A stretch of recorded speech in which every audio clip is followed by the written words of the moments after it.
o filho do presidente Bolsonaro, que é um deputado que teve que ficar exilado nos Estados Unidos porque ameaçaram caçar o passaporte deles. Aí agora os caras abrem um processo criminal uma investigação criminal contra esse parlamentar que se autoexilou. Será que isso comprova que há uma perseguição ao presidente Bolsonaro?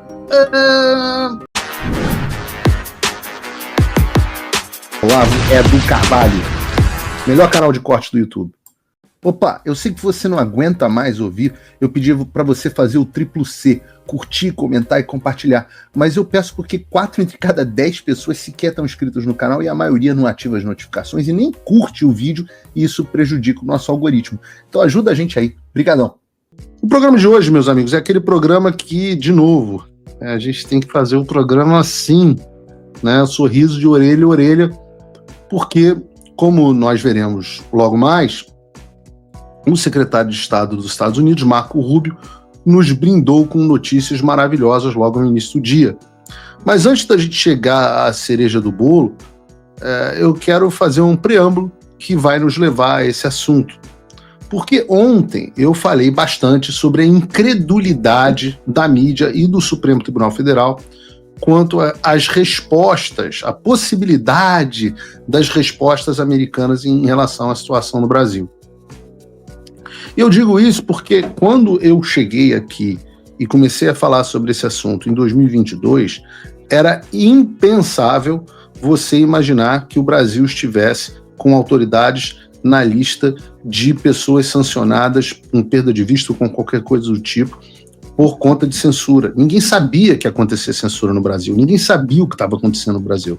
Foi um trabalho efetivamente de formiguinha, de bater de porta em porta, de centenas de programas.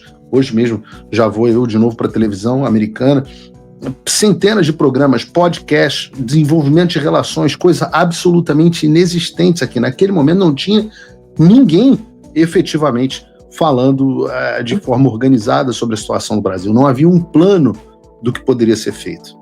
E eu, para todos vocês, disse qual era o plano. O plano passava por conscientização da comunidade internacional, que eu gostaria até de expandir para outros países, se eu tivesse braço e recursos, e logo em seguida a gente teria, naquela época, medidas legislativas e sanções contra essas pessoas, ou seja, uma pressão da comunidade internacional para que o Brasil abandonasse as práticas antidemocráticas. Só que isso era uma coisa tão inédita que, basicamente, eu tive que lidar com chacotas, eu tive que lidar com pessoas rindo, fazendo piada, pessoas que contribuem muito pouco, a pessoal da esquerda. Paulo Figueiredo bolsonaristas não conseguem fazer audiência e tem que fazer entrevista coletiva da calçada. Paulo Figueiredo dá com a cara na porta do Congresso dos Estados Unidos. O carrapato do saco do Olavo, vocês foram falar com Jorge Santos, que vergonha. Tantas pessoas, né? A outra, comentarista da Rádio Bagos, meu Deus do céu, vocês estão ganhando dinheiro em cima do gado, em cima dos idiotas do Bolsonaro. E eu acho que há uma lição, o deputado Eduardo Bolsonaro falou um pouco sobre isso ontem, há uma lição de vida. Toda vez que alguém tenta algo novo, essa pessoa é ridicularizada. Todas as vezes isso acontece. Ora, você pode dizer, né, todas as histórias da humanidade estão na Bíblia. Então todos os arquétipos estão na Bíblia. Então você pensa que até quando o faraó teve a ideia de que ia libertar o povo os israelitas, as pessoas riram, acharam que nunca ia acontecer. Foi necessário o envio das pragas. Então sempre você lida com isso. E quando você vai fazer algo que ninguém fez, essa é assim que é tratado. Então, você tinha, para todos os efeitos, as pessoas apostando na impunidade. As pessoas estavam apostando na impunidade. Eu volto a dizer, muita gente que se diz direita, mas que só servia para falar que não dava certo, que o Brasil estava acabado, que não tinha o que fazer, e por aí. Agora, que tudo isso mudou nas últimas semanas, a gente já sabe. Ontem a gente trouxe algumas reportagens nacionais que falavam sobre a tentativa do governo Lula em negociar com o Trump para que não houvesse sanções contra o Alexandre. Hoje, porém, nós temos uma reportagem internacional que se aprofunda um pouco mais sobre esse tema. O respeitado esquerdista Financial Times, é um dos veículos mais lidos pela elite globalista, publicou hoje uma matéria dizendo o seguinte: Brasil faz lobby de última hora para evitar sanções dos Estados Unidos a juiz de alto escalão. O texto diz assim: o governo de esquerda do Brasil está travando uma última batalha diplomática para impedir que os Estados Unidos imponham sanções a um juiz da Suprema Corte brasileira que supervisiona um caso no qual o ex-presidente Jair Bolsonaro está sendo processado por acusações de conspiração golpista. A gente saiu do não existe kkk para o governo brasileiro estar envolvido uma última batalha diplomática épica para impedir.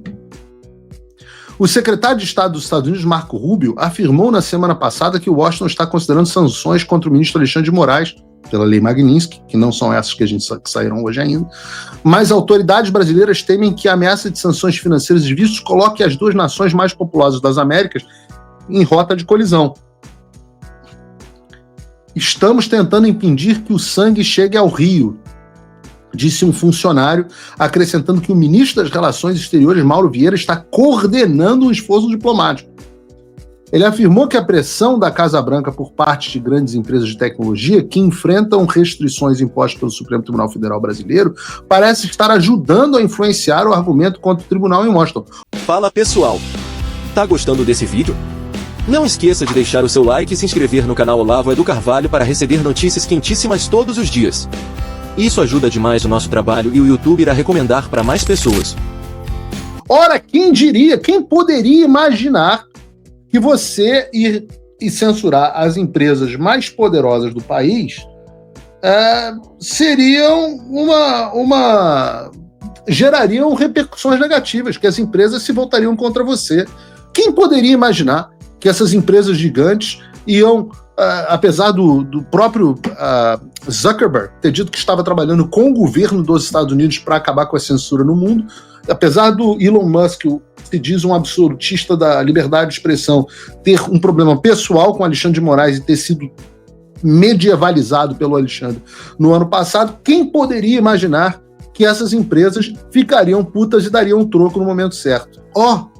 Nossa, era necessário uma capacidade estratégica aqui muito profunda. Outro funcionário disse que a Embaixada do Brasil em Washington está tentando explicar a nossa interpretação dos fatos, argumentando que a liberdade de expressão e a democracia estão sendo preservados no Brasil. Cara, isso eu queria pagar dinheiro para assistir.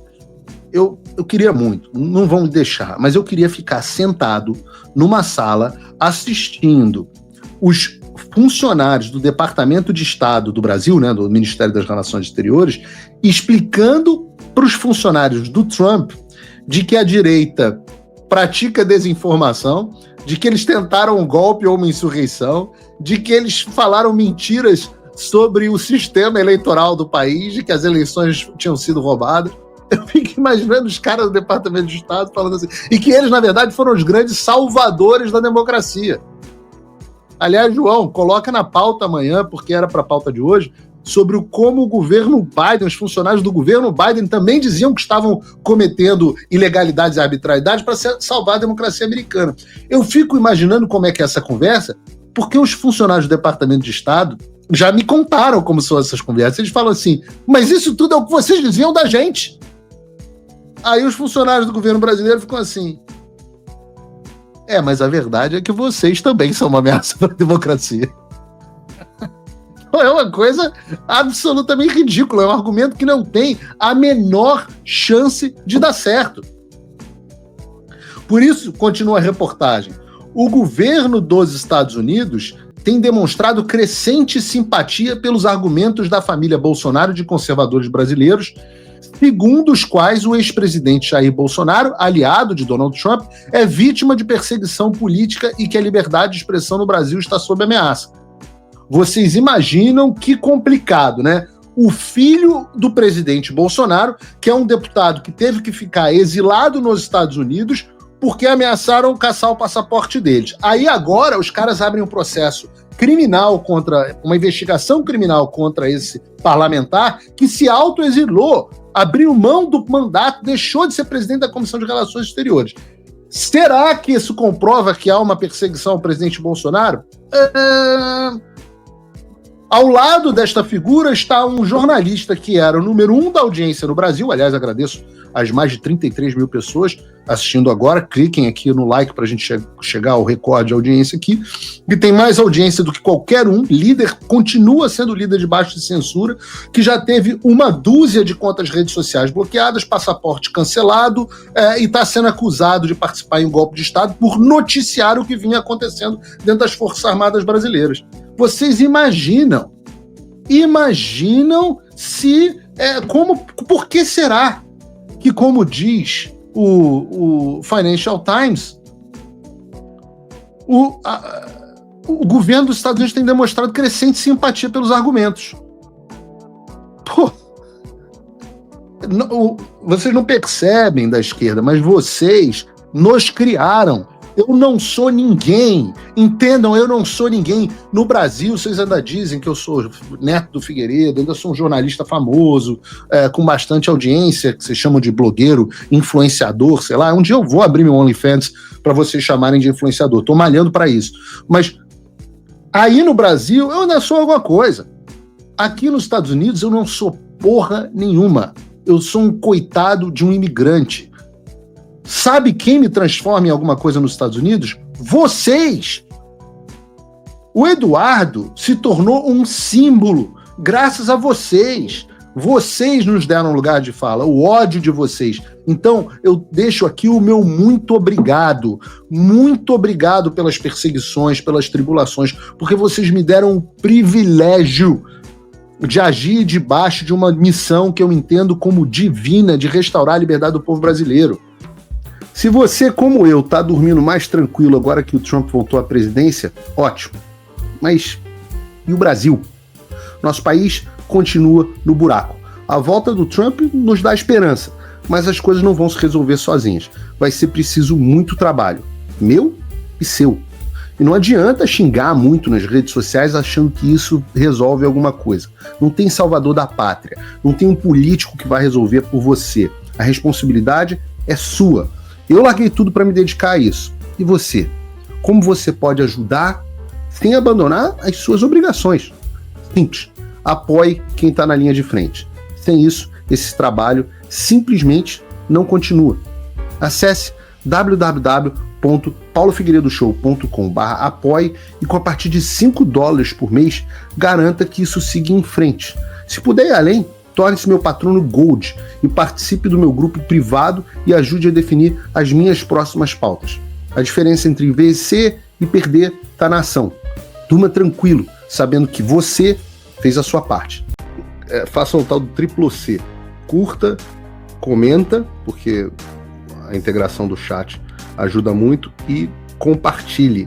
Você pode fazer essas 3 coisas que ajudam o algoritmo a aparecer. Mas eu não tô brincando não, pessoal. Dá uma paradinha agora de 1 segundo e clica no joinha, porque às vezes a pessoa já tá acostumada a ouvir isso. Não. É importante que você faça isso, porque se você não fizer, inclusive atrapalha o vídeo. Parece que o vídeo é menos relevante.